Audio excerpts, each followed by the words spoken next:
Resto Geek. Et maintenant, votre émission jeux vidéo, Burger Games. Donc Sony, déjà on va vous parler de l'annonce enfin de la fameuse PlayStation 5 Pro. D'ailleurs je crois que Sony fait un State of Play ce soir, ou l'a déjà fait, je sais plus, pour revenir sur certains jeux et notamment sur cette fameuse PS5 Pro. Donc oui, le fameux prix annoncé qui a fait jaser du coup 800 €, full édition numérique du coup, donc sans lecteur de disque, et le lecteur de disque qui se rajoute à part déjà de base sur les PS5 version numérique. Je dis version numérique, mais j'oublie le terme exact. Bref, Digital. Digital. oui, digital, voilà. Qui est complètement faux, elle est absolument pas digital, mais. Oui, c'est ça, y a pas, on met pas de doigts dans nos PS5, voyons, merde. Donc il est au prix de 120 € le lecteur de disque, donc globalement, si vous voulez l'équivalent d'une PS5 classique, en gros, faut mettre 920 € dans la console, ce qui est assez exorbitant quand même. Alors, d'après ce que j'ai cru voir de loin, en termes de technologie, le prix semble à peu près justifié parce qu'ils ont inclus dans une sorte d'équivalent du DLSS sur les cartes graphiques Nvidia, ce qui doit sûrement expliquer la grosse hausse du prix en partie.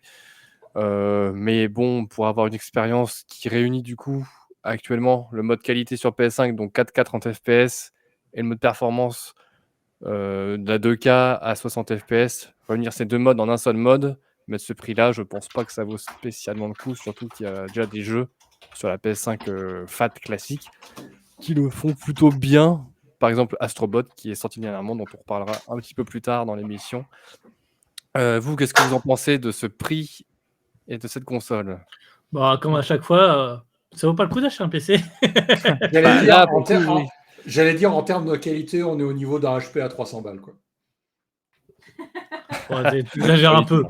T'exagères un peu. On n'est pas loin. Il n'y a aucune justification sur un prix aussi exorbitant. Ils essaient de vendre les consoles de moins en moins à la perte, alors que le principe depuis la création de la NES première du nom, c'est que les consoles sont vendues à perte. Et on se rattrape sur les jeux. Le problème, c'est que leurs jeux, il n'y en a pas. Donc, du coup, ils essaient de se rattraper sur la console parce qu'ils savent tous les pigeons Call of Duty qui vont l'acheter. Bref, c'est un Il y a des jeux, mais ils finissent par sortir sur PC, certes. Pas tous, mais ça. Même en dehors de ça, il n'y a pas tant de jeux ouf que ça, en fait.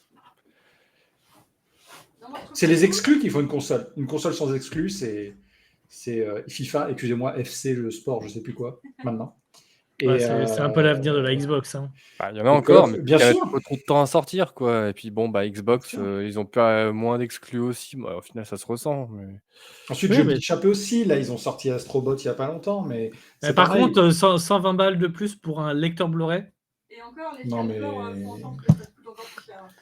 Vous voulez une console qui vaut le coup en termes d'exclusivité, de contenu, de jeux qui déboîtent, achetez-vous une Switch, ça vaut 250 balles de moins. Et elle est portable. Moi je dis bonne nouvelle, la PS5 classique va baisser de prix du coup. Exactement. On verra le prix de la Switch 2, ils n'ont pas encore annoncé. Pardon, d'en parler de la Switch 2, donc on verra. Non, la Switch 2, elle sera... La Switch 2, ils ont déjà annoncé. Ils ont déjà au même prix. Il n'y aurait pas d'écran LED, elle sera à 350 balles. Elle sera au même prix. Ah si, elle sera au même prix. Nintendo veut pas faire payer cher sa console. Nintendo, ils sont beaucoup moins en termes de finances, ils sont beaucoup moins étendus que Sony et Microsoft. Ils sont obligés de vendre la console à perte, mais ils ont des IP tellement puissantes que de toute façon, ils font un retour sur investissement. Et maintenant, ils ont réussi à s'établir, alors qu'à la base, c'était un jeu de niche. La série des Xenoblade, elle a fait un crack sur Nintendo. Ils se sont associés avec eux. Promis, il y aura un Xenoblade 4. Enfin, Xenoblade 4 n'existera jamais parce que du coup, ils ont annoncé la fin de la série, mais il y aura la suite spirituelle sur la prochaine Switch. Et ce sera un bangers. Et tout le monde l'achètera. Et il y aura un Pokémon. Et ça fera de la vente. Et il y aura un Zelda. Et ça fera de la vente. Et etc. Un Mario et compagnie, ouais. Exactement. Et il y aura Mario Kart 9. Que j'attends avec grande impatience. Si, ça sort un jour. Enfin, même moi qui suis un consoleux, c'est vrai que pour le coup, ça m'a un petit peu fait chier de voir ça. T'as pas été sortira plus vite que le remake de Bloodborne. On l'attend le remake de Bloodborne, putain. Ou au moins une version upscalée 60 FPS, quoi, merde. C'est tout ce que je demande. Hein. Ouais. Au PC. Mais bon, au bout d'un moment, vous êtes en train de me convertir gentiment au PC, donc moi je pense que mon prochain gros investissement un jour de jeux vidéo, ce sera un PC.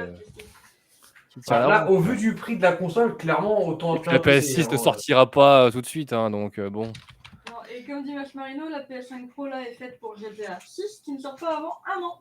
Donc, Je demande à Et la régie soi-disant, de nous j'ai vu passer une la news musique comme du quoi Seigneur des GTA Anneaux. 6, même sur PS5 Pro, ne serait pas Je peux capable de pas tourner sur en le 60 images par seconde. Parce que ce serait un problème de processeur qui est identique à celui de la PS5 d'origine. Du coup.